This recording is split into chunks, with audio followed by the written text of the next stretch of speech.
まず最初にご紹介したいのがこちらのハリオのコーヒーサーバーと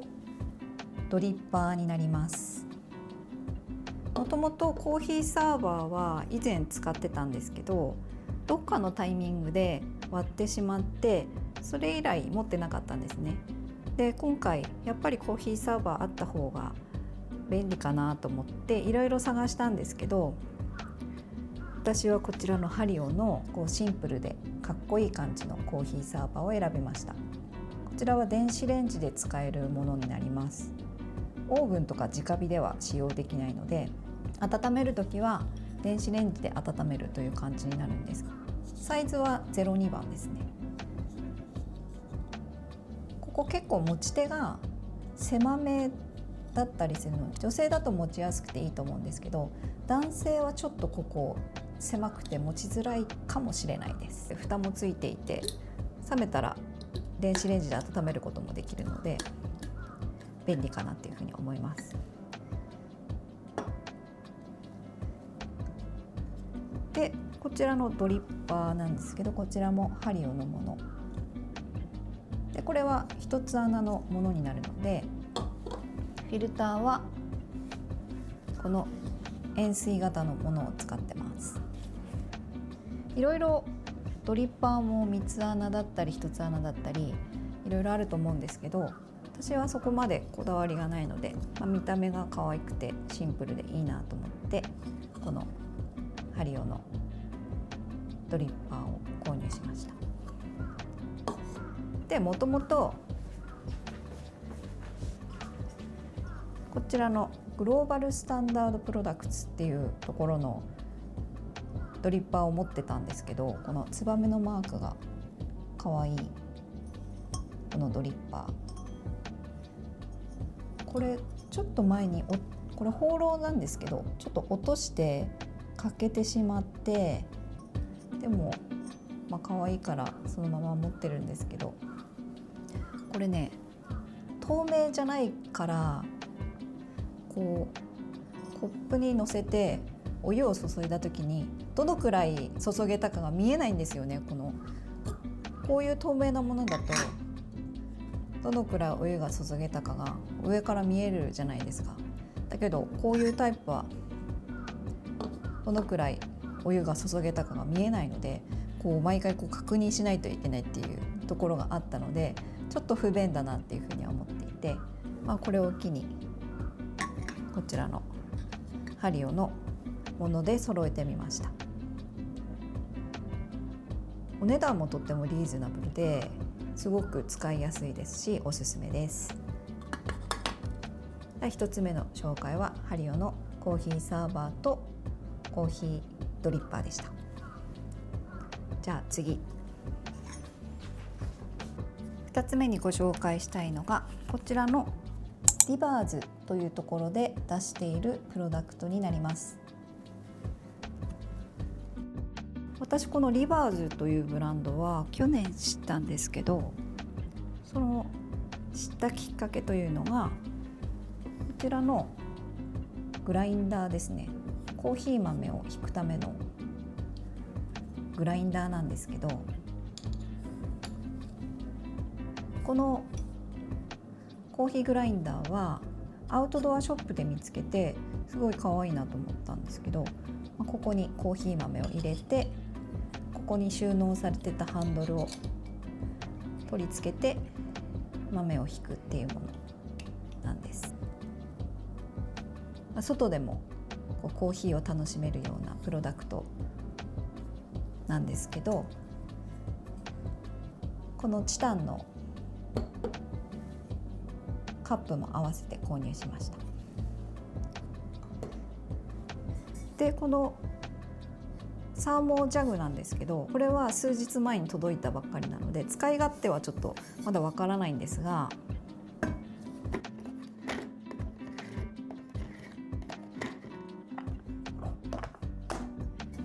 この蓋を開けると入り口のところがすごく広くて、氷だったり飲み物を注いだりするのにもすごく使いやすいんじゃないかなっていうふうに思います。なんといってもこのデザインが素敵ですよね。この鳥のくちばしみたいなとんがった注ぎ口とか、あとはこの色合い、色も何種類かの中から選べるんですけど、私はこちらのブルーグレーを選びました。それからこの木のハンドルもすごく可愛くて、でここがちょっとなんかゴムみたいな感じになっていて、注ぐ時にもこう親指をここに添えるっていうイメージなのかな。なんかこの細やかな配慮がいいですよね。で札幌に東武とムーミン店に行った時にも、このリバーズとムーミンがコラボしたサーモマグが売られていて、そちらも購入してきました。その時に選んだのもこれと同じようなブルーグレーのものを選んだんですけど、もうデザインもすごく可愛くて一目惚れして買ってきました。でオンラインで購入した時にはこちらのポーチに入って送られてきて、このポーチもすごい可愛いんですよね。ちなみにリバーズは日本のブランド、ドリンクにまつわるプロダクトを中心としたブランドのようなんですけど、今後もチェックしていきたいなっていうふうに思います。2つ目はリバーズのご紹介でした。次にご紹介したいのがこちらの暮らしのヒント集ですね。これは暮らしの手帳という雑誌の暮らしの手帳社というところから出されているものなんですけども、最近動画の中でもよく登場していると思うんですが、こんな感じで日めくりカレンダーみたいな感じになってるんですね。ただ日付だけしか書かれていないので、これを毎月繰り返し使うみたいなイメージだと思うんですけど、すごくハッとさせられるような一言に暮らしの手帳の初代編集長の花森康二さんが描かれたイラストが添えられているっていうものになります。例えばちょっと今ちょうど開いたところ、やりたいことが半分しかできなかったとしても後悔するのをやめましょう。あなたはもうすでに半分も成し遂げているのですから。この裏のところにも書いてあるんですけど、ここに並んでいるいくつかのヒントの中でふと目についた項目を読んでみてください。多分ああそうだったということになるでしょうっていうふうに書かれてます。なのでこれ日めくりカレンダーとして使ってもいいと思うんですけど、目をつぶってこうパッと開いたところに何かその日の気づきになるようなメッセージが届けてもらえるかもしれないっていう感じの使い方もできますし、すごく面白いなと思って、これは吉祥寺の三郎っていう文房具屋さんで買ったんですけど、普通にオンラインでも購入できるので、もし気になる方がいたらぜひ日々の暮らしの中に取り入れてみてください。はい、次にご紹介したいのがこちらのウェットティッシュケースになります。これはイデアコというところのものなんですけど、なんかお餅みたいですごい可愛いデザインですよね。でこの下の部分は陶器でできていて、蓋が木製の蓋になっています。で結構ぎゅうぎゅうに詰めてるんですけど、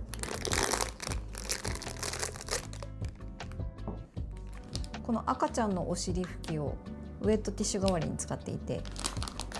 なんかこうくまモンとか可愛いんですけど、ちょっとねこうやって置いとくと色合いが目立ってしまうじゃないですか。なのでこういうものに入れて、生活感を隠すというか、そういう感じのものですね。生活感の出ないインテリアをどうやったら作れるかっていうところで、多分一番効果があるのがこういう感じで物を詰め替えたりとか入れ替えたりとか、例えばティッシュもちょうど横にティッシュケースがあったので、これは鹿児島誠さんがデザインしたティッシュケースなんですけど、ここに市販のティッシュがこうネピネピのティッシュがこう入ってるんですけど、例えばね、これとこれがこう並んで置かれているのに比べて色合いがすごくこう整って統一感が出るっていう効果がありますよね。なのでね、これも、ちょっと値段結構するんです。4,000円近くするんですけど、こういうものって、陶器なので割ってしまったらあれなんですけど、1回買ったらずっと使えるじゃないですか。なのでこういうケースだったりとか、あとはね、ゴミ箱とかも1回買ったらずっと使えませんか？なかなか買い替えるってあんまりないと思うんですよね。なのでゴミ箱とかこういうティッシュケースとかウェットティッシュケースとか、こう詰め替え用の容器とかってちょっといいものを買ってそれを長く愛用するっていうのがおすすめかなっていうふうに思います。ということで、イデアコのウェットティッシュケースでした。次にご紹介したいのがこちらのオリンパスのカメラ OM5-2 になります。で、私このオリンパスのカメラはこれが3つ目なんですけど、2つ目に買ったカメラでずっと YouTube の撮影をしていて、実は2年前に液晶のところがちょっと壊れてしまったんですけど、それでも撮影はできたのでそのままだましだまし使ってたっていう感じで、今回7年ぶりに新しくカメラを新調いたしました。色もすごい可愛いし、サイズ感がこう私の手にすごいフィットするのですごい好きなんですよね。あとこのザ・カメラっていう感じのデザインもかっこよくて好きです。なので今回2025年買ったグッドデザインの中でこのカメラも選んでみました。次にご紹介したいのがこちらのツインバードのオーブンになります。サイズとしてはオーブントースターが少し大きくなったぐらいのサイズ感で、中のトレイもこのくらいの小ささなんですけど、お値段も1万円ちょっとすごくリーズナブルで、かなりシンプルな機能になっています。以前はスチームオーブンとか高いものを買ったこともあるんですけど、結局全然使いこなせずに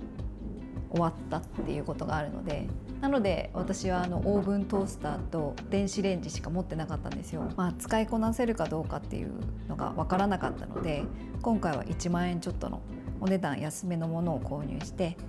あとは何といってもこのデザインですよね。このレトロなデザインに惹かれて購入してみました。ちょっと余熱とかをやるのにも季節とか気温によって左右されるらしくて、何度に温めたい時は何分から何分で設定するみたいな感じになって、結構アバウトな感じなので慣れるまで結構大変なのかなっていうふうに思うんですけど、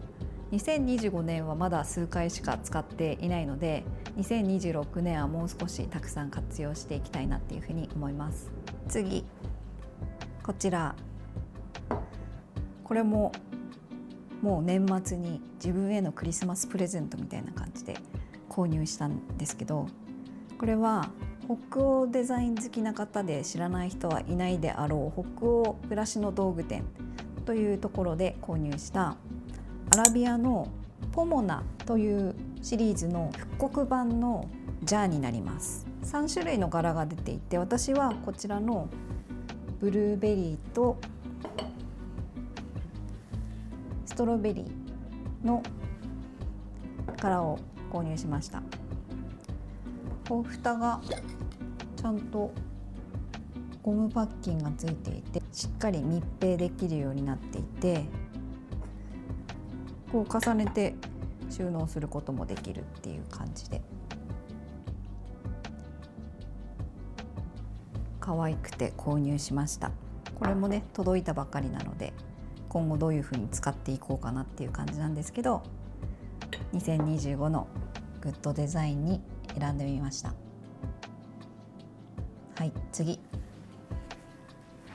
にご紹介したいのがこちらのニトリの作業台になります。天板のところがステンレスになっていて、下のところが木製なんですけど、このコントラストもすごくいいなっていうふうに思いますし、あとこっち側は少し高めの椅子を並べてカウンターテーブルみたいな感じでも使えると思います。で、この下の木の部分はペイントとかもできると思うので、もし飽きたらまた違う色に自分でペイントしてもいいかなっていうふうに思っているんですけど、今は購入したままの色なんですけど、こちらでしばらく使っていきたいなっていうふうに思います。これもシンプルで使いやすくて買ってよかったものの一つです。最後にご紹介したいのはこちらのボダムのミルクフォーマー、ミルクを泡立てるための機械です。これはね、デザインがまず本当に可愛いんですよね。ボダムはデンマークのブランドになるんですけど、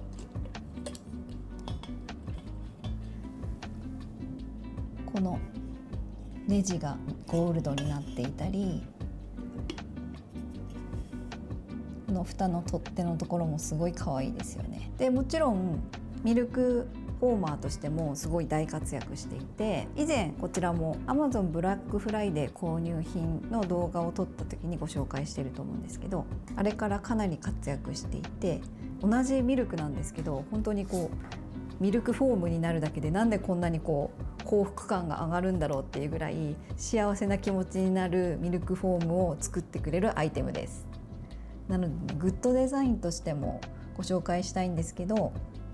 こう自宅でも気軽に簡単にミルクフォームを楽しみたいっていう方にもおすすめしたいと思います。ミルクの温度が60度の時が一番きれいに泡立つらしいんですけど、これはもう自動的に電源を入れてスイッチを押すだけで自動的に60度まで温めてくれて、最適な温度でミルクを泡立ててくれるっていうものなので、すごく楽ちんでお手入れも簡単ですし、つるんとしてるので洗う時もすごく簡単で便利です。なので今回こちらのボダムのミルクフォーマーを2025年のグッドデザインに選んでみました。ということでいかがだったでしょうか。2025年私が選ぶグッドデザイン、定番のものから初めて知ったブランドだったり、あとは復刻版のものだったり、いろんなものが入ってたと思うんですけど、質問とかがあればお気軽にコメント欄の方に書き込んでいただければというふうに思います。2026年もいろんな可愛いものとの出会いを皆さんにシェアしていければなというふうに思いますので、今年もどうぞよろしくお願いします。最後までご視聴くださりありがとうございました。また次回の動画でお会いしましょう。旅倉でした。